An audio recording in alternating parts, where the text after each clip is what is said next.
Hello, today let's talk about thought in the first half of the 19th century, so roughly around 1800 to 1850. Well, there are many currents of thought that actually come out right out of the French Revolution, and if you think of the French Revolution as one of the pillars, really, of the 19th century, and then Industrial Revolution, which we talked about recently, as the other, then you have what Eric Hobsbawm called the dual revolution.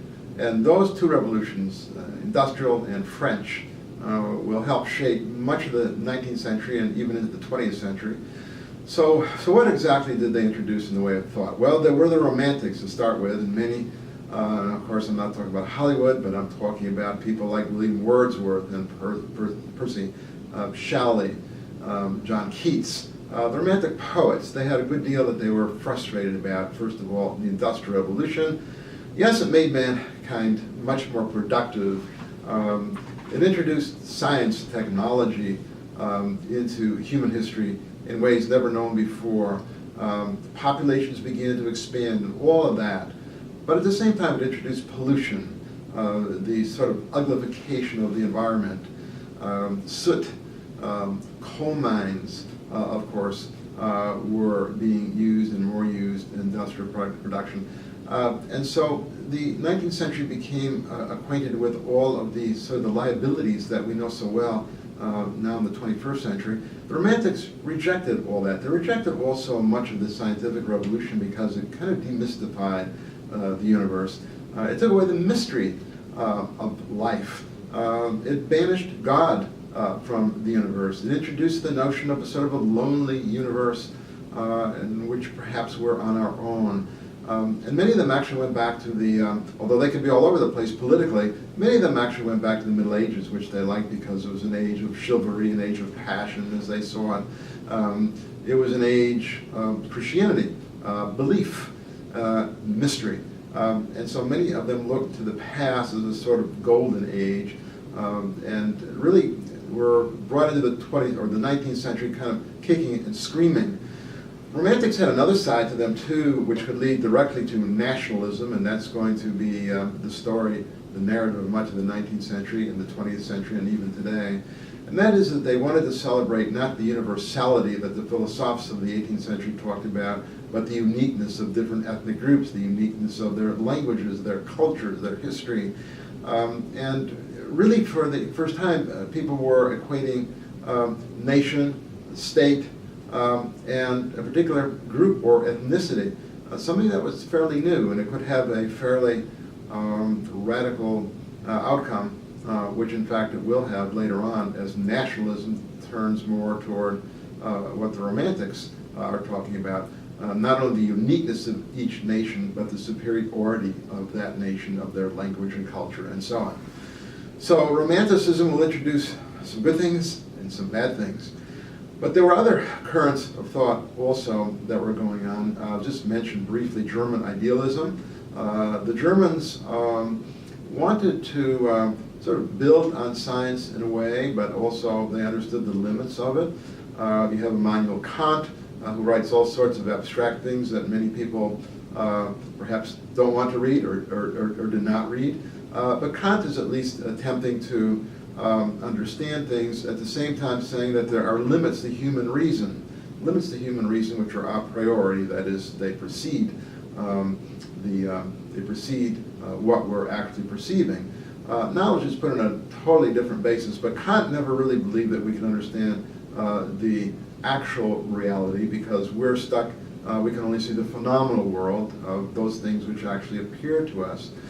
Whereas Hegel, George Wilhelm Friedrich Hegel, perhaps a philosopher that most people have never read and will never read, very abstract, but he believes that we can understand, we can comprehend the absolute, and that is because the absolute is in us. It's differentiated into individuals so that each consciousness is actually part of the absolute as it unfolds in and through each one of our own minds.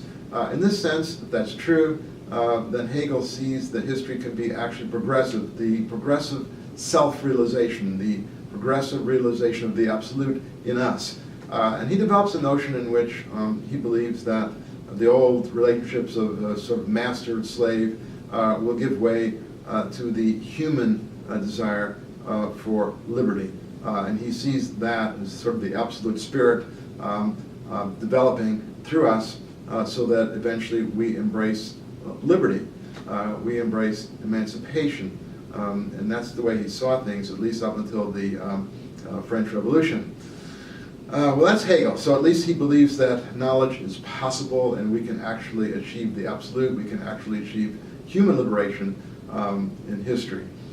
Beyond German idealism, of course, the tradition that we know so well of liberalism and liberal democracy. And there's a number of advocates here to talk about. For example, liberalism is something that really is born of the French Revolution, expands out throughout the 19th century in Europe, much of Western Europe, and eventually Central Europe, and of course becomes part of the Anglo-American tradition as well, liberalism. It has a different meaning today, perhaps. Then, however, it meant all the things that we talked about in the French Revolution, liberalism, the freedom of the rights, for example, the notion that we all have them, the notion of the freedom of the press, freedom of assembly, all of these constitutionally defined rights. And that's the basis of liberalism itself. And in the future, even those way to the left of liberals certainly are going to embrace liberal principles for the most part. So liberalism will grow. For example, there's the great French thinker and the Frenchman Alexis de Tocqueville, who expands on this. Tocqueville came to America in the early 1830s and eventually wrote a book called Democracy in America based on his travels. He liked us. He liked America. He saw in America something that he didn't like about Europe, although Europe was changing. What was it in America that Europe had that America didn't, that he liked? First of all, we did not have a native aristocracy. We did not have that kind of inequality. We did not have a monarchy because we had a government based on law, even if we weren't all quite equal.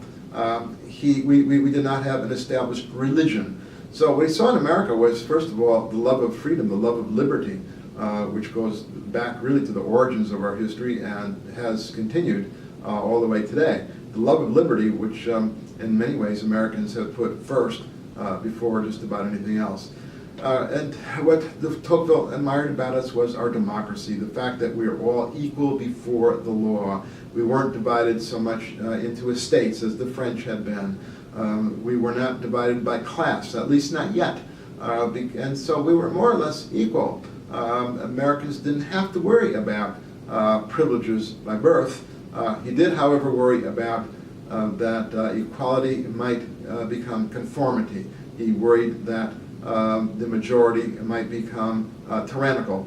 And what he thought really helped America and helped save America was the notion that we had strong local governments. We had many private associations which defended the interests of Americans. And he thought that all of these sort of civil society, some would call that, he thought that civil society, that is to say Americans organized in smaller groups and smaller associations, would be able to protect their rights and be able to sort of prevent government from becoming tyrannical. So he's a big celebrant of America and our version of liberal democracy. What did he worry about? He worried about industrialists becoming too powerful and upsetting the notion of equality. He worried that they would become too powerful, they would have too much wealth, and that could be converted into political power. But there was the basis. Now Thomas Paine, originally he's born British, and he was quite famous as a defender of rights and the whole notion of liberty. And he even goes beyond that. He not only defends liberty to the ultimate, but he even introduces something that is becoming a hot topic today, and that's called the basic income. That is to say, everybody's entitled not only to the right to vote, but everybody should be entitled to the right to live with dignity. The basic income would give people that. They would not have to worry about their next meal, whether they would be employed, where their income will come from. They would always have that. And that, of course, to a large extent, would help make them free as well. Thomas Paine, hero of mine, and somebody who really helped sort of deepen, enliven, enrich the very notion of liberal democracy. Beyond liberalism, beyond liberal democracy, of course, there was another strain of thought which characterizes not only the 19th century, but in the first half, but the entire 19th century and into the 20th century, and these were socialist. And socialism becomes a big thing in the 20th century, and obviously it's because of the introduction of the Industrial Revolution. The Industrial Revolution means that there need not be scarcity ever again. The Industrial Revolution means that given scientific management or correct management of our property, of our wealth, that we should all be able to have a decent life and all be able to live with dignity. Socialists believe that the biggest problem in the new industrialized world was capitalism, that is to say, the privatization of wealth or private property. And they thought that since everybody had become so productive, society had become so productive, we don't really need the rich and the poor anymore because there's enough for everybody. We can become super productive. They asked the question, why was it that the Industrial Revolution was producing many without wealth, many without stability, many without protection, and a few with everything? And their solution was, well, it's private property, it's capitalism. So why not take the wealth that's being produced and why not share it? Why not return it, in fact, to the workers who were producing it? And so they will build on this notion that actually wealth is something that is produced by workers, not by the capitalists. P.J. Proudhon, also known as an anarchist as well as an early utopian socialist, basically said that property is theft. And what he meant by that was that the people who produce wealth are not the ones who actually possess it. So he was for a sort of a communal society where people would work together and share everything together, sort of like the modern kibbutzes in Israel. Other versions of that, Saint-Simon, for example, believed that, well, you've got a class now which has great managerial skills, and the main thing was he wasn't so much interested in egalitarianism or equality as he was in making sure that society was run, the economy was run efficiently. And he thought the best people to do that, believe it or not, yes, he's sort of a socialist, the best people to do that were bankers. Well, we may laugh at that today. We say bankers are definitely not the ones who are going to fight for equality and definitely not the ones who are going to share property. But in any case, he believed that bankers and the industrial leaders, savants or intellectuals, artists, etc., that they had no particular self-interest in simply adding to wealth, and that they could stand above the whole thing, the whole fray, and that they would be able to actually defend the interest of everybody. Scientific management, he said, and we might think, well, that sounds a lot like what some people are saying today, so government by experts. Well, that's what Saint-Simon believed. Others early socialists believed, well, the best thing to do is withdraw from society and set up your own model communes. And in fact, that was done.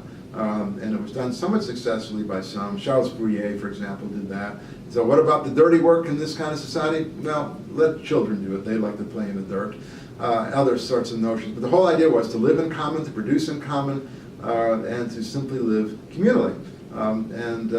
Therefore, there would not be a few owners of property who would be in position to exploit anybody else. Robert Owen, another one who set up actually model communities. He believed that that the environment was everything. That if you have clean environment, efficient working conditions, everybody shares, then in fact you'll have a model society. That was Robert Owen. And I'll just mention Etienne Cabet, who was actually a French communist early on and believed that absolute sharing of resources was the only way to go for the future. He actually established something, believe it or not, in a place called Chesterfield, just outside of St. Louis here. And that was a model community for a while. Problem, he was an authoritarian. He thought he should rule everything. It's okay to share stuff as long as he keeps all the power to himself. It failed. Ideas were noble, but the idea was that those who produce wealth should be the ones who actually enjoy its use. Not a bad idea, and something that we'll talk about again perhaps next time.